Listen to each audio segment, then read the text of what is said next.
C'est le jour idéal pour ouvrir la terrasse. Mi-mai, terrasse en vue, j'y crois.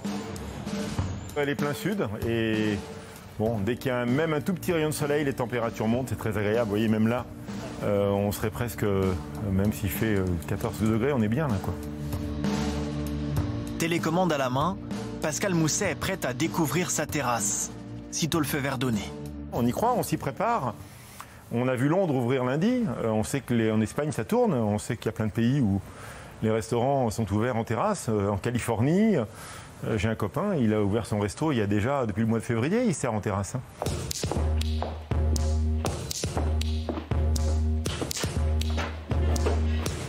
C'est bon, Pierrot, la commande?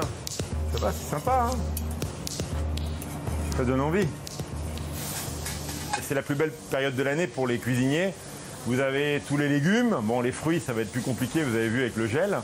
Mais c'est la plus belle période. Il y a l'asperge, la tomate, la fraise. On a des merveilleuses fraises en France. En attendant le top départ, il maintient son équipe en activité, grâce aux aides de l'État et à la vente à emporter. Igor, donne-moi des bacs inox, s'il te plaît. Des bacs inox, plats. Tu m'en donnes 2, s'il te plaît. Le chef Philippe Léglise, 30 ans de maison, a bien dû s'adapter aux boîtes en carton. Mais il espère à présent que ces desserts estivaux seront savourés par des clients bien installés. Donc on fait une petite panna cotta aux fraises, des fraises françaises qui viennent de Carpentras. Ben ça en terrasse c'est l'idéal, hein, voilà, avec les beaux jours qui arrivent, le premier rayon de soleil, ça donne envie de retourner au restaurant rapidement. Dès la mi-mai, nous recommencerons à ouvrir avec des règles strictes certains lieux de culture. Nous autoriserons sous condition l'ouverture de terrasses.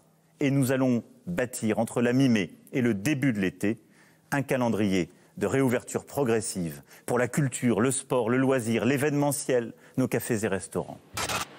Depuis l'annonce du président le 31 mars, les fédérations de restaurateurs échangent en permanence avec le gouvernement pour élaborer un protocole de réouverture. Nous, on se projette assez facilement cette année. Je vous dis pourquoi, parce qu'on a une expérience. On a l'expérience du déconfinement de 2020. On a rouvert en juin 2020 et on sait qu'on va vivre exactement la même chose.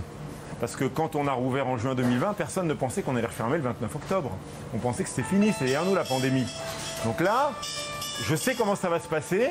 Donc je sais qu'économiquement à Paris, ça va être très dur parce que pas de touristes, pas de groupes. Et une activité, le télétravail qui va perdurer parce que beaucoup de sociétés ne prendront pas le risque de faire revenir les collaborateurs au bureau. Donc ça va être très très dur économiquement. Mais c'est pas parce que c'est dur qu'on va baisser les bras, on va plutôt être combatif. Et le peu de clients qu'on aura, on va essayer de leur faire un show. Vous voyez, je prépare des prestations musicales, j'ai contacté des orchestres pour mettre un peu de musique le soir, si on nous l'autorise, mettre de la vie en fait. Hein. Après la réunion qui se tiendra demain soir à l'Élysée autour d'Emmanuel Macron, les restaurateurs espèrent gagner de la visibilité. Après bientôt 6 mois de fermeture.